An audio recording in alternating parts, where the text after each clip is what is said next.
Hi, this is Drew Jones of Drew's Guitar Shop, and today I'm going to be showing you this cool little tool that's cheap and easy to make and also easy to use that can help you figure out what might be going on with an electric guitar that's having some problems.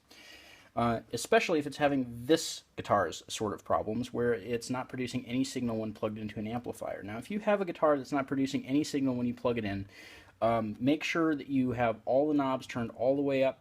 Make sure that you don't have a kill switch in the guitar that's engaged and maybe cutting your signal. And you may also want to take that opportunity while the guitar is plugged in to go ahead and jiggle all the controls on the guitar. And so any of the portions of the electronic circuit that you can get a hold of, jiggle them a little bit and see if you have something that's causing an intermittent failure. And if you do have something that's causing an intermittent failure when you gently jiggle it, it's probable that you found your guy and that's what you need to replace in order to fix your guitar. And honestly, even if you haven't found the entire problem, if you have a volume pot that kind of cuts in and out when you jiggle it, it's probably a good idea to replace that anyway. In this case, we've gone ahead and done all that with this guitar, but we're still getting no signal when we plug it in. And so there's something else going on in here that we're going to have to diagnose. And I made a cool tool that's really good at doing this. And this tool is basically an output jack to which I've soldered 2 leads and 2 alligator clips. Now I have a red alligator clip here that corresponds with my tip or my signal portion of this output jack. And then I have a green alligator clip that corresponds with my sleeve or my ground portion of this output jack. And with these alligator clips, I can clip into different parts of the circuit and test parts individually. And so I'm going to be taking this from one end of the signal chain to the other. So let's go ahead and talk about what a signal chain is. So at one end, you have something that's producing a signal. And at the other end, you have something that's outputting a signal. And so signal is being produced here and going through all of this stuff in the middle here that's affecting it, and then going out here. And it's moving from one piece to the other, and that's what we're going to call a signal chain here, and that's how we're going to test things. We're going to move from one end of that chain to the other, testing each part individually. Now with this guitar, since the failure means that we're not getting any signal whatsoever, as soon as I plug this into a part where I'm not getting any signal through the amplifier, I know that we found our guy. That's the part that's broken, and that's the part that needs to be replaced. And so we're going to be taking it from one end to the other. In this case, we're going to be testing the pickups first, and then moving on to the switch, and then moving on to the volume and the tone, and then to the output jack, and testing each one of these parts until we find the one that's causing the problem. Now, there's one more thing that I want to address before we get into this, and that's ground. Now, every time you see a little Christmas tree symbol, or a symbol like this that's 3 little lines, that's a ground. Now, ideally in a guitar, all of these grounds should be hooked up together, and so you should be able to clip into any one of these little triangles of little lines here and be able to hook up to the ground system. All of them should be hooked up together. You could solder all of them to the back of a big brass plate and they'd work just fine. But in this case, since we have a continuity problem, there's a part in this guitar that's not hooked up properly. What I'm going to encourage you to do is to hook up to the ground specific to the part that you're testing while you're doing this, and that way you can eliminate that as a source of a false positive. And so when you're testing the pickup, you want to be hooked up to the ground for that specific pickup, and when you're testing the switch, you want to be hooked up to the ground for that specific switch, and for the volume pot, and for the tone, and so on. And that's going to help you determine where the problem is without that ground coming into play as being a mystery factor. And so what we're going to go ahead and do is we're going to go ahead and test this bridge pickup first. Now I'm going to show you on this diagram what I'm doing in here, because in this electronics bay it's going to be a little hard for you to see with the resolution of this camera. But it'll be pretty easy to see what I'm hooked up to here, and I'll try my best to explain what I'm looking at in here and how it corresponds to this. Now, when we test this bridge pickup, this is a 2-conductor pickup, meaning it has one big coaxial wire coming out of it, and the coaxial wire has a little wire in the middle that's insulated and a non-insulated wire on the outside. And the way that that works is that the insulated wire on the inside is your hot, that's your signal wire, and the non-insulated wire on the outside, or it's sometimes a braided wire as well, that's going to be your ground. And so when we hook up to this pickup, we're going to be hooking up our hot lead right here where it engages on the switch, and we're going to be hooking our ground up to that non-insulated portion of that coaxial wire. And we're going to see if we get any signal out of that bridge out of that bridge pickup when it's plugged straight into an output jack. And so the way that this works is I'm going to go ahead and plug this output jack in. I'm going to take these pliers and I'm going to weight down the cord, and that way there's no leverage pulling on these alligator clips and pulling them off the parts that I'm trying to test. And again, we're going to hook up the hot lead right here where the bridge hooks up to that, the bridge pickup hooks up to that switch, and we're going to be hooking our ground up to that non-insulated wire that's also coming out of that pickup. And so when you're doing this, it's a good idea to hook up your ground first, and that way you can avoid getting a pop through your amplifier, which is nice. And then we're going to be taking something like a screwdriver and tapping the pickup. It's very important that the thing that you're tapping the pickup with is also ferrous, and so make sure magnets stick to that thing, or maybe test it against a guitar that you know for sure works and see if you get that sort of tone out of it. Because if you use something like keys or this piece of brass here, you may not be getting what you want to be getting out of that test. So make sure that you're using something that's actually going to produce that knocking sound. In this case, we definitely have a healthy signal coming out of that bridge pickup. And so I'm going to go ahead and cross that off the list of things that could potentially be causing our problem. And we're going to move on to the neck pickup. And we're going to, again, go ahead and hook up to the hot lead, the inner insulated wire where it hooks up to the switch. And we're going to be taking our ground and we're going to be hooking up to the ground for that individual pickup. And so we're going to be hooking up here, and we're going to be hooking up here.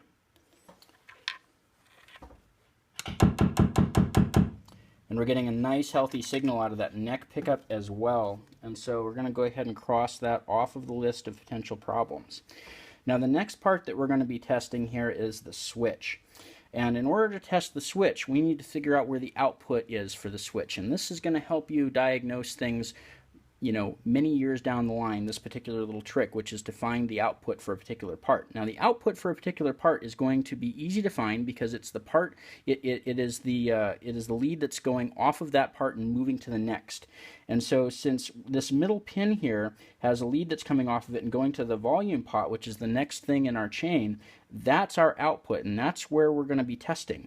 And so to test whether or not the switch is doing the thing that it's supposed to be doing, we're going to be hooking our hot lead up to the output pin on that switch, and we're going to be hooking our ground up to the ground that's probably hooked up to the chassis of that switch. In this case, it definitely is.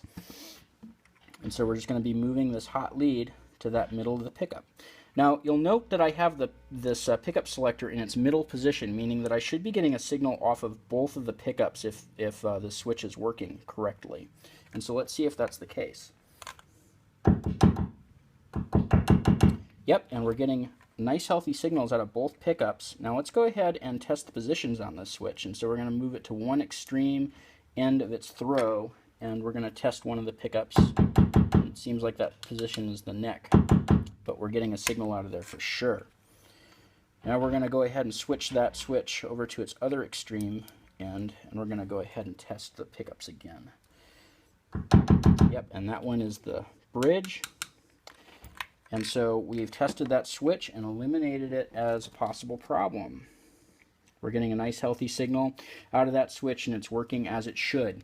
So the next thing that we're going to test is this actual lead going from the switch and to the volume pot. And in order to do that, we're going to have to find the input source on that volume pot, which is this middle pin, which is connected to the part in front of it. So since this pin is connected to the switch, we know that that's where the signal is going into that part. And that's the lead that we need to test. And so we're going to be hooking up to our red alligator clip to that middle lead there. And then we're going to be hooking up our ground to the same portion of the wire that's coming off of the switch and going to the volume pot. Now this is a coaxial, and so these work like the pickup. These wires that are coming off of the components here work just like the pickup wires. And so we've got a middle one that's insulated, that's going to be our hot, and then we've got a braided one on the outside that's going to be our ground. And so we're going to go ahead and hook our hot up to that middle pin on that potentiometer, and we're going to go ahead and take this and we're going to hook it onto the braided portion of that wire that's going to be our ground, and we're going to test our pickups again and see if these work. All right. Oh, actually, thing to note is maybe move the switch into its middle position again, and that way you get a signal out of both pickups, just for the sake of being thorough. Yeah, and we're still getting a nice healthy signal out of that, and so we know that this wire here is intact.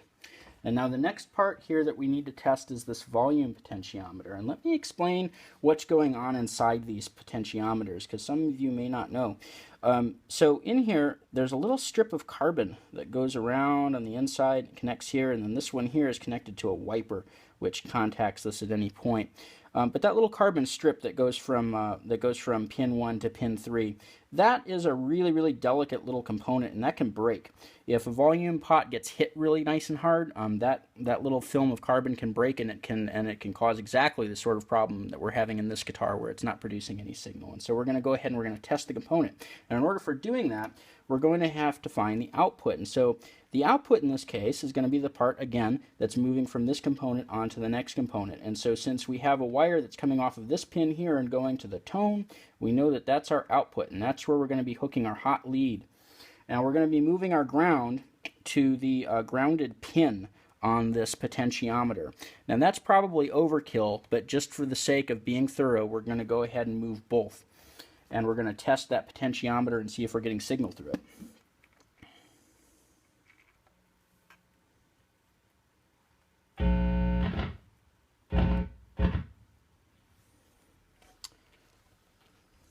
All right, I'm going to go ahead and tap these pickups, and we're getting a nice healthy signal.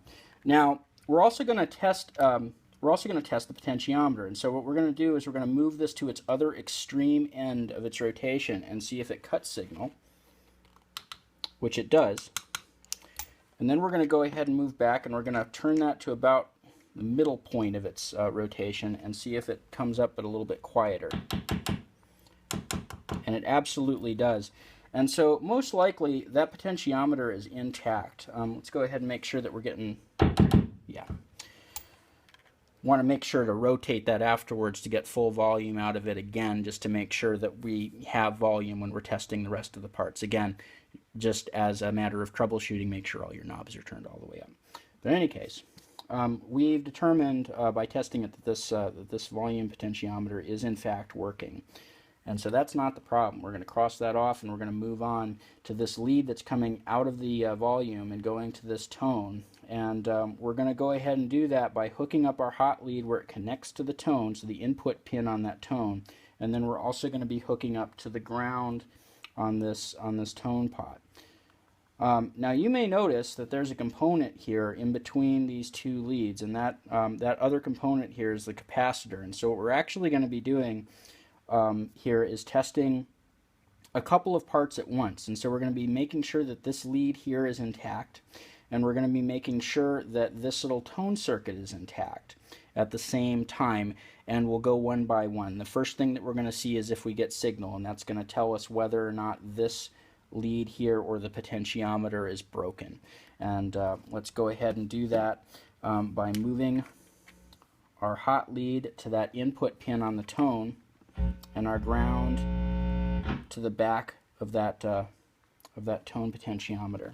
Let's see if we get signal. All right, we're getting a nice healthy signal out of that. And so what we've determined by doing that is that this lead coming off the volume is totally fine. There is definitely signal coming from here and going to here. And the next thing that we're going to go ahead and do is we're going to rotate this tone knob and see if it's actually throwing any high frequencies back into ground through this cap. And that's going to tell us whether or not the capacitor is working. Now, something to note here is if you turn a tone knob and it doesn't make any difference in the tone, you're not bleeding off any of the high end at all, what it likely means is that you have a bad capacitor. And that can oftentimes happen if someone installs it without a heat sink and burns up the cap. And at that point it turns into a conductor and it's not doing anything at all to the tone. And so we're going to go ahead and test that tone circuit and see if that's working.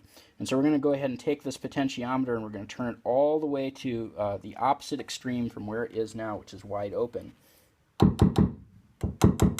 Yep, and that tone circuit sounds like it's absolutely working. And so we're going to go ahead and turn that tone knob all the way back, just for the sake of being thorough. And we're going to go ahead and cross this tone potentiometer and the capacitor off this list of things that can potentially be causing problems. And so the next part to look at is going to be this lead that goes from this tone to the output jack. And in order to do that, what we're going to be doing is we're going to be hooking up our hot lead here where this lead comes into the output jack, and we're going to be hooking up our ground here. And again, this is coaxial, and so this is going to be the inner insulated wire out of this double wire that we're dealing with, this coaxial wire, and this is going to be the braided, uninsulated portion of that wire, and we're going to see if we get signal.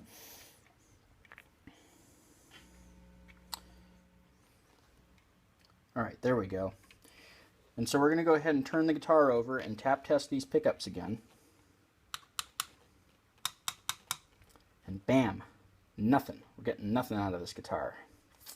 It's very likely that we just found the problem. But just to be sure, I'm going to go ahead and hook this tool back up to the last test points that we were at. So on that input point on that tone pot and on the ground point of that tone pot, just to be sure.